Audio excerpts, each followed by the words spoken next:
پھر آخری جو عنوان قائم کیا، آخری ہیڈنگ ہے منزل ملامیہ کے عطا کردہ علوم، یعنی وہ کون سے علوم ہیں جو ان ملامی حضرات نے اپنی مریدوں کو یا اپنی جنریشنز کو آگے جو ہے وہ قول کے ذریعے، ملفوظات کے ذریعے یا مخطوطات کے ذریعے یا مکتوبات کے ذریعے سے فارورڈ کیے ہیں، بیان کیے ہیں، تو ان کے عطا کردہ علوم. وہ فرماتے ہیں یہ منزل یعنی منزل ملامیہ بہت سے علوم پر مشتمل ہے، یعنی بہت سے خاص علوم پر مشتمل ہے. ایک یہ علم جو علم حکمت ہے، یعنی فرما رہے ہیں کہ ایک تو وہ علم جو علم حکمت ہے، یعنی جو اولیاء اللہ میں کامن ہے، تمام جو اہل اللہ عرفاء ہوتے ہیں ان کے پاس جو بہت ان کے جو خاص ان کے پاس ان کو جو شے عطا ہوتی ہے وہ حکمت ہوتی ہے. فرمایا نا وَيُزَكِّيهِمْ وَيُعَلِّمُهُمُ الْكِتَابَ وَالْحِكْمَةَ، ٹھیک ہے نا، كَمَا أَرْسَلْنَا فِيكُمْ رَسُولًا مِّنكُمْ يُزَكِّيكُمْ وَيُعَلِّمُكُمُ الْكِتَابَ وَالْحِكْمَةَ. تو جہاں پہ بھی الکتاب اور علم کتاب آیا تو وہاں پہ فوراً اس سے متصل جو ہے وہ بلا فصل ہمیشہ حکمت کا ذکر آیا.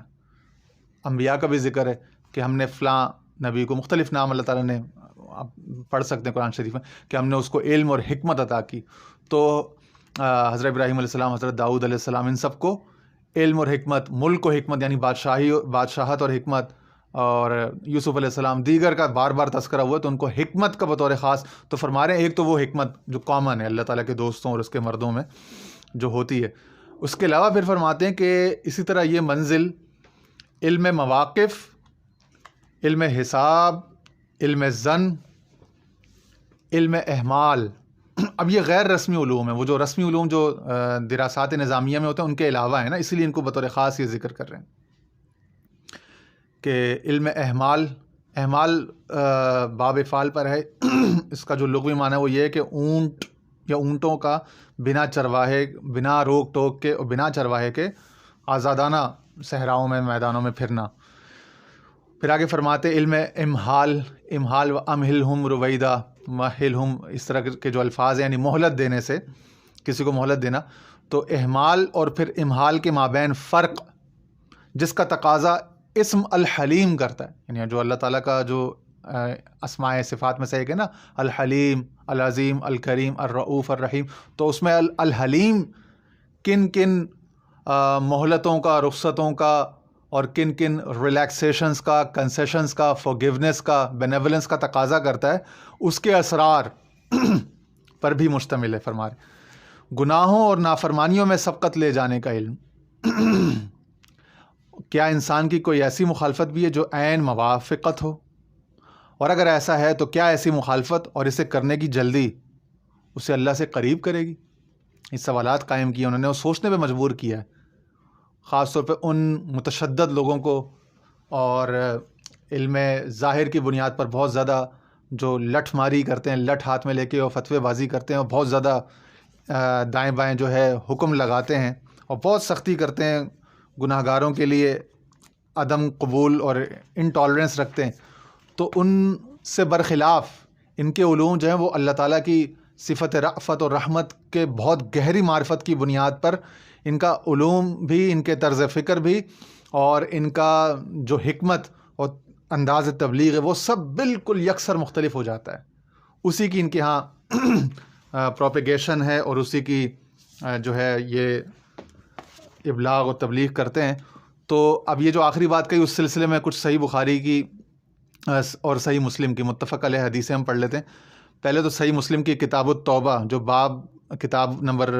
49 سے 49 ہے، اس سے ایک حدیث باب سقوط الذنوب بالاستغفار توبۃ، کتاب التوبہ کا باب نمبر 2 ہے، باب سقوط الذنوب بالاستغفار توبۃ، یعنی جب استغفار کرتے ہیں آپ توبۃ تو اس سے گناہ جو ہے وہ جھڑ جاتے ہیں یا صاف یا مٹ جاتے ہیں. یہ باب بنا کر امام مسلم حدیث لے کر آئے، حدیث نمبر 2748 ہے، 2748. کہتے ہیں کہ ایک صحابی سے روایت کرتے ہیں وہ عن عمر بن عبد العزیز عن ابی صومت عن ابی سرمت عن ابی ایوب انہ قال سمعت رسول اللہ صلی اللہ علیہ وسلم یقول لولا انکم تذنبون لخلق اللہ خلقا یذنبون یغفر لهم. کہتے ہیں اے لوگو، حضور صلی اللہ علیہ وسلم نے فرمایا کہ اے لوگو اگر تم گناہ نہیں کرو گے، بہت زیادہ تم ایسی کوششیں کر لو کہ گناہ ہی نہ کرو، جس طرح خوارج کیا کرتے تھے، بہت زیادہ تشدد کرتے تھے اس میں، اپنے تئیں ایک self conceived, self constructed, self thought قسم کا ان کا ایک کانسیپٹ آف تقوی اینڈ پرہیز گاری تھا. تو وہ اس میں یعنی کسی ارتکاب حرام کو بھی کفر سمجھتے تھے. اس حد تک وہ ایکسٹریم پہ چلے گئے تھے، متشدد ہو گئے تھے، پرتشدد رویے. اور یہ خوارج کے علاوہ بھی دیگر طبقات میں بھی کہیں کہیں اس کے ٹریسز ملتے تھے، اور آج کے دور میں بھی بہت زیادہ ہو چکے ہیں. آج کی جو مذہبی فضا ہے اس میں عدم برداشت اور ذرا ذرا اس بات پر بدگمانی کی انتہا، اور حکم لگانے میں جلدی، اور بہت بڑا حکم لگانا چھوٹی غلطی پر، درمیانے درجے کی غلطی پر بہت بڑے بڑے فتوے صادر کرنا، یہ بہت زیادہ ہو چکا ہے. تو شیخ الاکبر نے انہی رویوں میں اعتدال اور تحمل کے لیے یہ تعلیمات آشکار کیں، تاکہ لوگ اولیاء اللہ و صوفیاء کرام کے منہج و اسلوب کو سمجھ سکیں اور اس طریقے پر اپنی طرز فکر کو ڈھال سکیں. تو یہ حدیث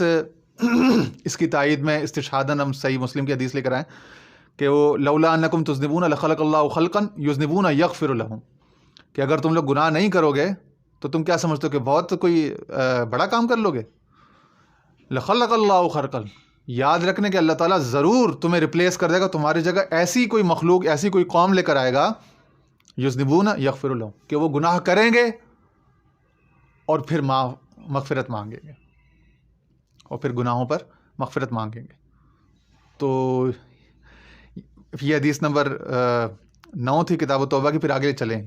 حدیث نمبر 10 عن ابی سرمۃ عن ابی ایوب الانصاری اور رسول اللہ صلی اللہ علیہ وسلم قال لو انکم لم تکن لکم ذنوب یغفرها اللہ لکم لجاء اللہ بقوم لہم ذنوب یغفرها لہم، کہ اگر تم ایسے ہو جاؤ یا ایسا چاہو کہ تم کوئی گناہ کرو ہی نہیں کہ جس پر کوئی مغفرت یا شرمندگی ہو. کیوں الندم توبہ حدیث میں ہے نا، کہ ندامت شرمندگی توبہ ہے، وہ اللہ تعالیٰ کو پسند ہے. اور کتنی پسند ہے اس پر بھی آگے ہم ایک حدیث کوٹ کرتے ہیں آپ کو، صحیح مسلم صحیح ہو، صحیح بخاری کی متفق علیہ حدیث ہے. وہ متفق علیہ یہ صرف صحیح مسلم کی ہے. تو اچھا، اس سے اوپر والے صحیح مسلم اور ترمذی دونوں میں تھی. یہ معمولی الفاظ کے اختلاف کے ساتھ یہ صرف صحیح مسلم میں ہے کہ لو انکم لم تکن لکم ذنوب یغفرها اللہ لکم، اگر تم کوئی بھی ایسا گناہ نہ کرو، کوئی ایسا عمل نہ کرو جس پر تم اللہ سے یعنی اللہ تعالیٰ تمہیں معاف کرے، اپنے تئیں تم گناہوں سے بالکل پاک صاف ہونا چاہو، لجاء اللہ بقوم لہم ذنوب یغفرها لہم، تو اللہ تعالیٰ کوئی ایسی قوم لے آئے گا جس کے پاس گناہ ہوں، جو گناہ کرے اور اللہ تعالیٰ ان کو معاف کیا کرے گا. پھر حدیث نمبر 11 اور صحیح مسلم کی حدیث نمبر 2749 2749. یہ ساری صحیح مسلم اب کمپیوٹر پہ آن لائن، آپ لازمی نہیں کہ آپ کے پاس پرنٹڈ کتابیں ہوں مطبوعہ، آن لائن بھی ہیں آج کل، بہت سارے سافٹ ویئر ایپس وغیرہ مل جاتے ہیں. اب یہ حدیث ہے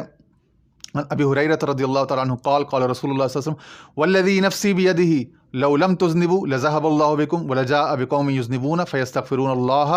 فیغفر لهم. معمولی الفاظ کے اختلاف کے ساتھ کہ حضور صلی اللہ علیہ وسلم نے فرمایا کہ مجھے قسم ہے اس ذات کی جس کے قبضے قدرت میں میری جان ہے، کہ اگر تم لوگ کوئی گناہ نہ کرو تو اللہ تعالیٰ ایسی قوم کو لے آئے گا کہ جو گناہ کریں گے پھر استغفار کریں، گناہوں سے معافی طلب کریں گے اور اللہ تعالیٰ ان کو معاف کیا کرے گا. اب اس کے بعد کتاب التوبہ کا باب نمبر 1 باب فی الحد علی التوبۃ والفرح بہا، باب اس بارے میں کہ گناہ کے بعد توبہ کی ترغیب پر اور اس پر فرح بہا، اور اس پر اللہ خوش کتنا ہوتا ہے، فرحت محسوس کرتا ہے اس پر. یہ حدیث نمبر 2744 2744 ہے کہ مطلب اس میں یہی ہے کہ اللہ تعالیٰ فرماتا ہے کہ للہ اشد فرحا بتوبۃ عبدہ المؤمن من رجل فی ارض دویۃ مہلکۃ معہ راحلتہ علیہا طعامہ وشرابہ فنام فاستیقظ وقد ذہبت فطلبها حتى ادرکہ العطش ثم قال ارجع الى مکان الذی كنت فیہ فانام حتى اموت فوضع رأسه على ساعده ليموت فاستيقظ وعنده راحلته وعليها زاهد وطعامه وشرابه فالله أشد فرحا بتوبة العبد المؤمن من هذا براحلته وزاده. یعنی فرمایا کہ مفہوم یہ ہے کہ اللہ تعالیٰ کتنا خوش ہوتا توبہ سے، اس کو سمجھانے کی کوشش کی ایک تمثیل، ایک انسانی تشبیہ سے، تاکہ انسان کا ذہن سمجھ سکے. فرمایا ایک بے آب و گیا بہت طویل و عریض کوئی صحرا ہو، اس میں ایک شخص کے پاس اور کچھ بھی نہ ہو سوائے یہ کہ ایک اونٹ ہو اور اس پر ایک پانی ہو اور کچھ کھانے پینے کی چیزیں ہوں، ٹھیک ہے نا، اور اس صحرا میں جہاں کوئی انسان مدد کرنے والا اور فریاد سننے والا نہیں ہے، صرف ایک بندہ ہے، ریت کا صحرا ہے لق و دق، ایک اونٹ ہے، ایک اونٹ کے اوپر کچھ کھانے پینے کا سامان لدا ہوا ہے، اس کو سخت بھوک لگ جائے، ٹھیک ہے نا، اور یا اس کو نیند آ جائے یا سو جائے، سونے کے بعد جب یہ اٹھے تو اس کو سخت بھوک اور پیاس لگی ہو، اس کے بعد اس کو ایسا لگے کہ اس کا اونٹ گم ہو گیا ہے، پھر اچانک اس کا کہیں سے اس کا جو قافلہ ہے یا اس کا جو اونٹ ہے وہ اس کو واپس مل جائے اور اس پر پانی بھی ہو اس کو اور کھانا بھی وہیں سلامت ہو، یعنی اپنے تئیں یہ سمجھے کہ بھائی میرا تو اونٹ گیا مجھ سے، ٹھیک ہے نا، اور اس صحرا میں کہاں ڈھونڈوں، کون انسان میری ہیلپ کرے، یہاں تو انسان ہی نہیں ہے، اتنے میں اس کو وہ اونٹ بھی مل جائے، وہ پانی بھی مل جائے، وہ کھانا بھی مل جائے، تو اس وقت اس کو کتنی خوشی ہوگی جب اس کو سارا سامان مل جائے گا، کھانا اور پینا مل جائے گا، تو جتنی اس کو خوشی ہوگی اپنی ساری جمع پونجی اور زندگی مل جانے پر، اس سے بھی کئی گنا زیادہ اللہ تعالیٰ کو خوشی ہوتی جب بندہ گناہ کے بعد توبہ کرتا ہے۔ اسی طرح آگے بھی ایک اور حدیث ہے، حدیث نمبر 2745 2745، اس کا ہم متعلقہ حصہ پڑھ لیتے ہیں۔ اس میں بھی یہی ہے کہ ایک انسان کوئی مسافر صحرا میں اور وہ اس سے اونٹنی جو ہے وہ نکل جائے، دور ہو جائے، اور اس کے آخری الفاظ ہیں اذ جاءہ بعیرہ یمشی حتی وضع خطامہ فی یدہ فللہ اشد فرحا بتوبۃ اچھا ہاں، اسی حدیث میں 2747 2747 اس میں بھی یہی تشبیہ و تمثیل دی گئی ہے۔ اس کے آخری الفاظ بڑے یعنی کہ وہ ہیں فَاتَّجَعَ فِي ظِلِّهَا قَدْ أَيْسَ مِنْ رَاحِلَتِهِ فَبَيْنَا هُوَ كَذَلِكَ إِذَا هُوَ بِهَا قَائِمَةٌ عِنْدَهُ فَأَخَذَ بِخِطَامِهَا ثُمَّ قَالَ مِنْ شِدَّةِ الْفَرْحِ اللَّهُمَّ أَنْتَ عَبْدِي وَأَنَا رَبُّكَ۔ کہہ رہے ہیں کہ وہ بندہ مایوس ہو گیا کہ اب اس کا راحلہ یعنی اس کا جو زاد سفر تھا، وہ جس اونٹ پر تھا، کجاوے پر لدا ہوا تھا، وہ سب اس سے مس پلیس ہو گیا، لاسٹ ہو گیا۔ اس کے بعد اس کو کسی درخت کے نیچے وہ اپنا سارا یعنی اونٹ اور پانی اور کھانا سب کچھ کہیں مل جائے، درخت کا سایہ بھی مل جائے، پھر یہ شخص درخت کے شاخ کو پکڑ کر یا اپنے جانور کی جو لگام ہے اونٹ کی اس کی وہ پکڑ کر اور پھر یہ کہے ثم قال من شدت الفرح، انتہائی خوشی میں کہہ دے اللہم انت عبدی وانا ربک، اخطا یعنی غلطی سے اس کے منہ سے یہ نکل جائے، مطلب اس کا یہ نہ ہو، مطلب وہ کہنا چاہ رہا کہ اے اللہ کیا بات ہے، اللہ تو میرا رب اور میں تیرا بندہ، اس کے بجائے وہ کہہ دے اللہم انت عبدی وانا ربک، اے اللہ تو میرا بندہ، میرا غلام اور میں تیرا رب، اس کے منہ سے یہ نکل جائے خوشی میں، یعنی فرحت میں اگر اس کے منہ سے یہ نکل جائے تو جتنی خوشی، excitement, overwhelming joy and delightment جو اس کو فیل ہوئی، جس نے اس کے حواس کو باختہ کر دیا اور اس کے منہ سے یہ کلمہ نکل آیا جو یقیناً خطا پر، بے ادبی پر مشتمل ہے، لیکن چونکہ اس کی نیت نہیں تھی، اس کی نیت تو اللہ کا شکر ادا کرنے کی تھی، اپنے اور بندے اور جو رب کا جو رشتہ ہے اس کے اعتراف کی، اس کے تسلیم کی نیت تھی، اس کے منہ سے کلمہ الٹا صادر ہو گیا، کتنی خوشی سے، خوشی کے مارے، تو جتنی خوشی اس کو تھی اس سے کئی گنا زیادہ رب کو خوشی ہوتی ہے کہ جب بندہ اس سے گناہ کے بعد توبہ کرتا ہے۔ اور بندے کتنے کو توبہ کرتے ہیں، کتنے گناہ گار ہیں، اس کے لیے حدیث کے مختصر سے الفاظ، کتاب البر والصلہ صحیح مسلم کی، اور اس کی باب ہے باب تحریم الظلم، اس میں حدیث و طویل ہے 2577، اس کا بس ایک الفاظ میں پڑھنا چاہتا ہوں، یعنی پیچھے سے یہ الفاظ ہے اے اللہ، اے بندو، اللہ تعالیٰ فرماتا ہے حدیث قدسی ہے کہ تم سب بھوکے ہو اگر میں تمہیں کھانا نہ کھلاؤں، یعنی جس کو بھی کھانا ملتا ہے اس کو میرے فضل سے ملتا ہے، اپنی اس کی صلاحیت سے، عقل سے، علم سے نہیں ملتا، اور تم میں سے کوئی بھی لباس نہ پہن سکے اگر میں اس کو نہ پہنانا چاہوں، تو جس کو لباس ملا ہے، جس کا شرم چھپی ہوئی ہے، وہ میری عطا سے۔ اور اسی طرح فرمایا یا عبادی انکم تخطئون باللیل والنہار، اے میرے تمام بندو تم لوگ صبح شام گناہ کرتے ہو، خطائیں کرتے ہو، وانا اغفر الذنوب جميعا، اور میں تم سب کے گناہ دن رات معاف کرتا رہوں، فاستغفرونی اغفر لکم، پس سو تم لوگ مجھ سے معافی مانگتے رہا کرو، مغفرت مانگتے رہا کرو، میں تمہیں معاف کرتا رہوں گا۔ اسی گناہ اور اس کے فلسفے پر ایک دو اور حدیثیں، مشکات شریف کا یہ میرے پاس نسخہ ہے دارالکتب العلمیہ بیروت کا، اس میں کتاب الدعوات ہے، کتاب الدعوات کی حدیث نمبر 2359 2359 ہے، یعنی مشکات شریف کی حدیث نمبر 2359 ہے اور کتاب الدعوات کی حدیث نمبر 37 ہے۔ وعن علی رضی اللہ تعالیٰ عنہ قال قال رسول اللہ صلی اللہ علیہ وسلم ان اللہ یحب العبد المؤمن المفتن التواب، یعنی حضرت علی سے روایت ہے کہ رسول اللہ صلی اللہ علیہ وسلم نے ارشاد فرمایا کہ بے شک اللہ تعالیٰ بہت پسند کرتا ہے اپنے مؤمن مفتن بندے پر جبکہ وہ توبہ کرنے والا ہو۔ اب مفتن کون ہے؟ باب تفتن سے۔ اب یہ سادہ اگر فاتا نون سے یہ آتا نا اسم الفاعل تو اس کا معنی ہوتا کہ وہ بندہ جو گناہ کر لے، فتنے میں مبتلا ہو جائے، لیکن تفتن تدرج، اس میں تدریج ہے، ارتقاء ہے اور ویرائٹی ہے، تنوع ہے۔ باب تفتن باب تفعل کے خواص میں سے، تو اس کا محدثین نے شارحین نے پھر اس کی جب شرح کی ہے تو وہ اس میں کہتے ہیں کہ اس سے مراد یہ ہے کہ اس کے پاس ڈھیر ساری قسموں کے اعتقادی اور عملی گناہ ہوں، کئی ساری بلاؤں میں، ابتلاؤں میں، وہ آزمائشوں میں، امتحانوں میں، اور کئی دفعہ اعتقادی گمراہیوں میں اور فسق و فجور کے ساتھ ساتھ کئی بار ناشکریوں میں اور کلمات کفر دل میں محسوس کرنے پر بھی آ چکا ہو، اور کئی بار کوئی ایسی بے ادبی کے یا ایسے کلمات ادا کر چکا ہو رب سے مایوس ہو کر، یعنی کئی دفعہ اس کے اندر مایوسیاں، نا امیدیاں آئی ہوں، لیکن بنیادی طور پر ہو وہ مسلمان، اپنے آپ کو مسلمان ہی کہتا ہو، ایسا بندہ المفتن کہلائے گا۔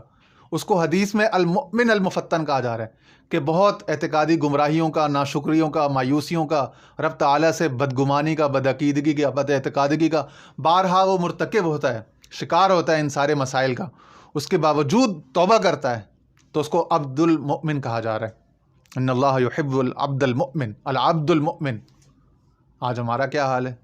ہم ذرا سی بات پر بندے کو جو ہے ہمارے معاشرے میں اس کو اسلام سے، ایمان سے خارج کر دیا جاتا ہے، ذرا سی بات ہو تو کہتے ہیں شاعر اسلام کی توہین ہو گئی، فلانی بے ادبی ہو گئی، فلانی گستاخ، یعنی کوئی بھی کسی قسم کی ہنسی مذاق کی بات، کوئی سیکولر، کوئی عام دنیا کی بات کہیں ہوتی ہے، اس کو آؤٹ آف کانٹیکسٹ اٹھا کے زبردستی کفر پہ لے کے جاتے ہیں، گستاخی پہ محمول کر کے اس کو زبردستی کھینچ تان کے جو ہے بندے کو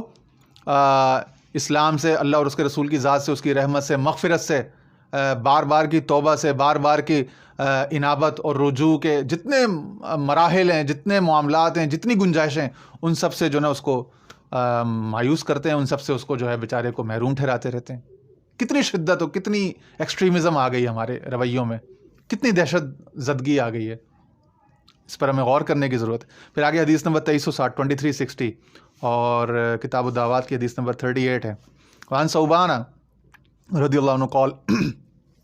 سمعت رسول اللہ صلی اللہ علیہ وسلم یقول ما احب ان لی الدنیا بهذه الآیہ یا عبادی الذین اسرفوا علی انفسهم لا تقنطوا الی آخر الآیہ۔ آخر الآیہ پوری آیت ہی ہے نا، لا تقنطوا من رحمت اللہ ان اللہ یغفر الذنوب جميعا انه هو الغفور۔ فقال رجل فمن اشرک، فسکت النبی صلی اللہ علیہ وسلم ثم قال الا ومن اشرک 3 مرات، یعنی کہ الا ومن اشرک، الا ومن اشرک، الا ومن اشرک۔ حضرت ثوبان رضی اللہ عنہ صحابی رسول، ان سے مروی ہے، کہتے ہیں کہ میں نے رسول اللہ صلی اللہ علیہ وسلم سے سنا، وہ فرما رہے تھے ما احب ان لی الدنیا بهذه الآیہ، کہ مجھے اس دنیا میں، یہ جو قرآن شریف کی اس آیت ہے، اس سے زیادہ کوئی چیز پسند ہی نہیں ہے۔ پھر آپ نے یہ آیت تلاوت کی، یا عبادی الذین اسرفوا علی انفسہم لا تقنطوا من رحمت اللہ ان اللہ یغفر الذنوب جميعا انہ هو الغفور۔ اے میرے بندو جنہوں نے اپنے اوپر گناہ کیا، اپنے اوپر ظلم کیا، بہت گناہ کیے، اللہ کی رحمت سے مایوس نہ ہونا، لا تقنطوا من رحمت اللہ۔ پھر اگلا حصہ آیت کا ان اللہ یغفر الذنوب، اللہ تعالیٰ تمہارے سارے گناہ معاف کر دے گا، انہ هو الغفور الرحیم، وہ بہت معاف کرنے والا، بخشش کرنے والا، رحیم، مہربان ہے۔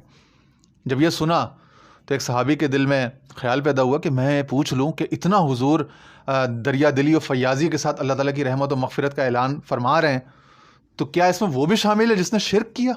آج میں یہ لگے ہاتھوں یہ مسئلہ بھی حل کرا لوں۔ تو اس نے فرمایا فمن اشرک یا رسول اللہ، فسکت، تو حضور کچھ دیر خاموش رہے، پھر خاموشی کو قطع کرتے ہوئے آپ فرماتے ہیں ثم قال الا ومن اشرک 3 مرات، الا ومن اشرک، الا ومن اشرک، الا، ہاں اگرچہ اس نے شرک کیا، ہاں اگرچہ اس نے شرک کیا، ہاں اگرچہ اس نے شرک بھی کیا۔ تو یہ چند احادیث ہم نے سوچا کہ آپ کے سامنے لے آئیں تاکہ تھوڑا سا ہمارا بھی ذہن کھلے، ہمارے دلوں کی تنگی، اور جو ہم اللہ اور اس کے رسول کو اپنی تنگ دلی اور اپنی تنگ ذہنی پر اور اپنی بدماشی پر قیاس کرتے ہیں، اور ان سے ان کی وہی پروجیکشن اور پورٹرے کرتے ہیں ان کو، ان کے امیج کو، جس طرح سے ہم خود ہیں، اور ڈراتے رہتے ہیں لوگوں کو، اور یعنی غلط فہمیاں، مس کنسیپشنز اور مس انفارمیشن اور ڈس انفارمیشن پھیلاتے رہتے ہیں مذہبی دائروں میں، مذہبی لبادے اوڑھ اوڑھ کے. تھوڑی ذرا اس کی اصلاح ہو، تھوڑا اس پر ہمیں کاؤنٹر نیریٹو، متبادل بیانیاں ملے کہ اللہ اور اس کے رسول کے یہاں کیا ہے، ان کے یہاں کیا تعلیم ہے، اور ہم کیا کر رہے ہیں آج. تو اس پر ہمیں غور کرنے کی، اور اس ان عرفاء کے، اہل اللہ کے علوم پر ہمیں، اور پھر حدیثوں پر، حدیثوں کی تعلیمات پر، ان پر ہمیں غور کرنے کی، اور اس کے آئینے میں اپنی اصلاح کرنے کی ضرورت ہے. اپنے افکار کی، اپنے عقائد کی، اپنے رجحانات کی، اپنے جو تنظیمی اور دعوتی اسٹرکچر ہے اس کو اثر نو ریوائز اور ریوزٹ اور ریویو کرنے کی ضرورت ہے. اپنے تھاٹس اور اپنے تمام تر مذہبی فریم ورک کو، خاص طور پہ پاکستان، ہندوستان، بنگلہ دیش، یہ جو تھرڈ ورلڈ کنٹریز ہے، بہت زیادہ ضرورت ہے اس میں مذہبی طبقے کو اپنے اصلاح کی، اصلاح احوال کی، اصلاح افکار کی، سمجھنے کی، علم کی، عقل کی، غور و فکر. پھر آگے فرماتے ہیں شیخ،